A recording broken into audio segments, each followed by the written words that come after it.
let's shine the spotlight on the New Orleans Saints, a franchise born from hope, heartbreak, and redemption. For decades, they were the NFL's lovable losers, a team synonymous with disappointment. But from the ashes of losing seasons and the devastation of Hurricane Katrina, the Saints rose to become champions. Fueled by the connection between a city and its team, the Saints' journey is one of faith, family, and football. But the question now is, can the franchise recapture that magic and write another chapter of triumph in the Big Easy? You're watching Spotlight Stories NFL, where every team has a story and we put them under the spotlight. Don't forget to like and subscribe so you never miss an episode. The New Orleans Saints were officially born on All Saints' Day, November 1st, 1966, when the NFL granted the city an expansion franchise. The announcement was made at New Orleans' historic Pontchartrain Hotel, fittingly tying the team's name and spirit to the cultural soul of the city, one defined by faith, music, and perseverance. The Saints played their inaugural season in 1967, debuting at Tulane Stadium. Unfortunately, the years that followed were filled with frustration. The Saints became known more for their loyal fan base than their record, enduring decades of losing seasons and coaching turnover. But even in those lean years, one man became the face of New Orleans football. Archie Manning, drafted second overall in 1971, Manning was the rare bright light during the Saints' darkest days. Despite being sacked more than any quarterback of his era and playing behind one of the weakest offensive lines in football, he never complained, never quit, and always gave the city everything he had. His leadership, toughness, and humility earned him the enduring love of Saints fans, who admired his loyalty in the face of constant adversity. Archie Manning's numbers, 21,734 passing yards and 125 touchdowns over 10 seasons in New Orleans, never told the full story. What mattered was the man himself. He played with heart, resilience, and grace in a city that adored him not just for his talent, but for his character. Even decades after his retirement, Manning remains one of the most beloved figures in New Orleans sports history. His connection to the city continued through his family, as his sons Peyton and Eli went on to become Super Bowl-winning quarterbacks. Yet even with their success, Archie's bond with the Saints and their fans has never wavered. Through the 1970s and 80s, the Saints struggled for relevance. Fans, frustrated but devoted, wore paper bags over their heads and dubbed the team the Aints.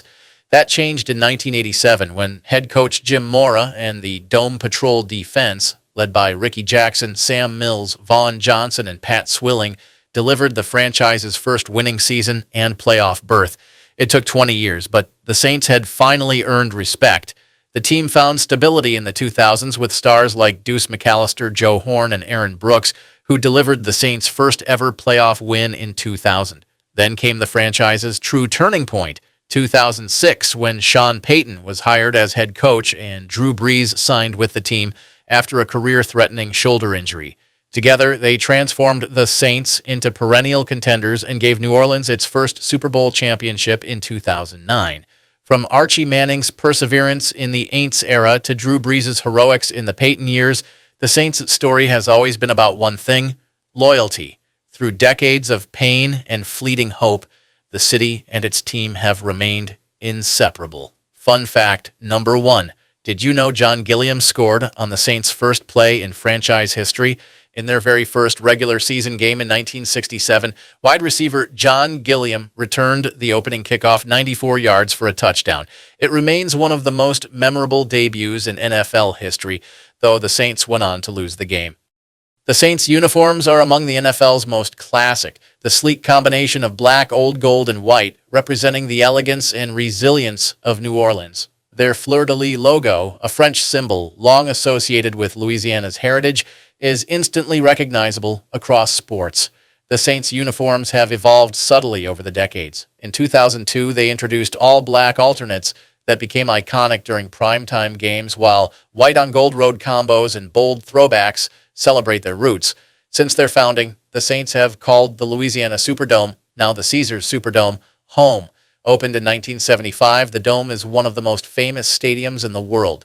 It's hosted 7 Super Bowls, countless concerts, and served as a refuge for thousands during Hurricane Katrina.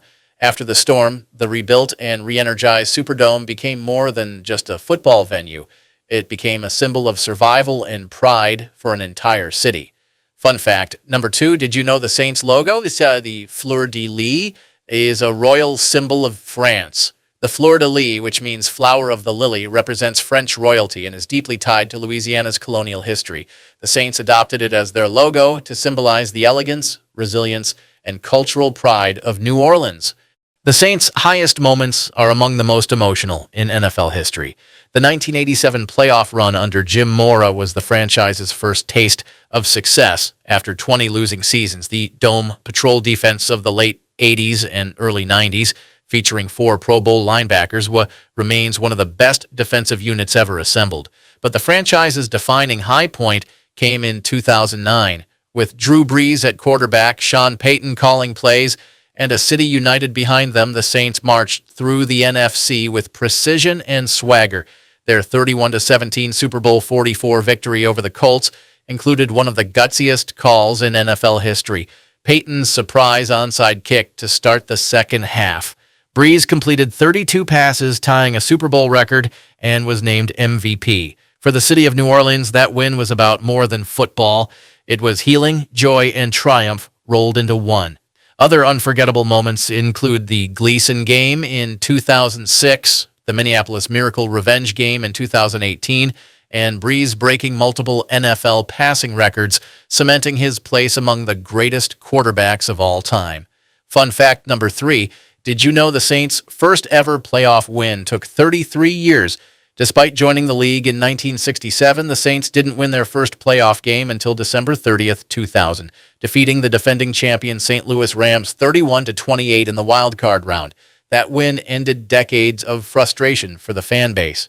For every high, the Saints have endured heartbreak that could only happen in New Orleans. The decades before 1987 were filled with misery, blown leads, losing seasons, and fan frustration. The Aints nickname stuck for nearly 20 years. Even after their resurgence, heartbreak followed. The Minneapolis Miracle in 2018, when Stephon Diggs caught a 61-yard touchdown as time expired, remains one of the most painful playoff losses ever. The next year brought the infamous NOLA no call in the NFC Championship game, a blatant missed pass interference penalty that likely cost the Saints another Super Bowl appearance. Despite those gut punches, the Saints have always bounced back, because that's what New Orleans does. The Saints' all-time icons are the backbone of their legacy. Archie Manning, the franchise's first true star, gave fans hope during the lean years of the 1970s. Ricky Jackson, Sam Mills, and the Dome Patrol redefined defensive dominance. No player, however, means more to the city than Drew Brees. Arriving in 2006 after a career-threatening injury, Brees became the face of New Orleans, on and off the field. He broke nearly every major passing record, led the Saints to their first Super Bowl win, and became a civic hero for his community work after Hurricane Katrina. Alongside Brees stands Sean Payton, the offensive mastermind who built one of the NFL's most explosive attacks. Together, they made the Saints perennial contenders. Other franchise legends include Marquise Colston, Deuce McAllister, Willie Roaf, and Cam Jordan, one of the best defensive linemen of his generation. Fun fact number 4, did you know the rebirth game after Hurricane Katrina became an instant classic? When the Superdome reopened in 2006, the Saints faced the Falcons on Monday Night Football. Just minutes into the game, Steve Gleason blocked a punt, leading to a touchdown and sparking a 23-3 win. The moment symbolized the rebirth of both the city and the team, and a statue of Gleason's block now stands outside the Superdome. The Saints' coaching history has been one of evolution. From early struggles to modern success, each era defined by a different vision of football in New Orleans. In the beginning, coaches like Tom Fears and John North led the franchise through its formative years, but it was Jim Mora who finally gave the Saints their first taste of respectability. Hired in 1986, Mora built the foundation of the team's first winning era, highlighted by the legendary Dome Patrol defense featuring Ricky Jackson, Sam Mills, Pat Swilling, and Vaughn Johnson. Under Mora, the Saints captured their first winning season and playoff appearance in franchise history, transforming the Aints into true contenders. The next great leap came with the arrival of Sean Payton in 2006. Paired with quarterback Drew Brees, Payton turned the Saints into one of the NFL's most explosive and creative teams. His offensive genius and bold play calling led to consistent playoff appearances and ultimately the franchise's first Super Bowl victory in 2009. Payton's partnership with Brees defined an era, an unmatched combination of leadership, community impact, and high-powered offense that made the Saints perennial contenders for more than a decade. After Peyton stepped away in 2022, defensive coordinator Dennis Allen was promoted to head coach, bringing stability and experience to a transitioning roster. But despite a top-tier defense, the Saints' offense struggled to find rhythm, and Allen's tenure ended midway through the 2024 season. Seeking a new identity, New Orleans looked to the future by hiring Kellen Moore as their next head coach in early 2025. Moore, known for his innovative offensive mind and success as an NFL coordinator, brings a modern vision, one built on speed, creativity, and the kind of offensive balance that defined the Peyton years. From Moore's discipline to Peyton's brilliance, from Allen's defensive mindset to Kellen Moore's new offensive philosophy, each era of Saints football has reflected the spirit of the city itself, resilient, ever-changing, and always chasing greatness. Fun fact number 5. Did you know Sean Payton once suspended a player for eating a hot dog during a game? During a 2007 preseason game, wide receiver Keenan McCardle was caught eating a hot dog on the sideline. Head coach Sean Payton, known for his no-nonsense attitude, benched him immediately and reportedly fined him, proving his message that we play hard, not hungry. The Saints entered the 2025 NFL Draft determined to rebuild both sides of the ball, and they began with a statement. With the 9th overall pick, New Orleans selected Kelvin Banks Jr., an elite offensive tackle out of Texas, a foundational addition meant to protect the future of the offense and anchor the line for years to come. In the second round, 40th overall, the Saints chose Tyler Show, a quarterback from Louisville, whose arrival signaled a clear intention. The Saints are preparing for life after their veteran era, and this young passer gives them a head start. On day 2, they kept the momentum going with the third-round picks. At number 71, they selected Vernon Broughton, a disruptive defensive tackle from Texas, and at number 93, they grabbed Jonas Sanker, a safety from Virginia who adds range, physicality, and future versatility to the secondary. In the 4th round, New Orleans added more depth and youth to their defense. With pick 112, they selected Danny Stutzman, a linebacker from Oklahoma known for his leadership and tackle production. And later, with pick 131, they added Quincy Riley, a cornerback from Louisville whose ball skills and competitive nature were seen as steal value.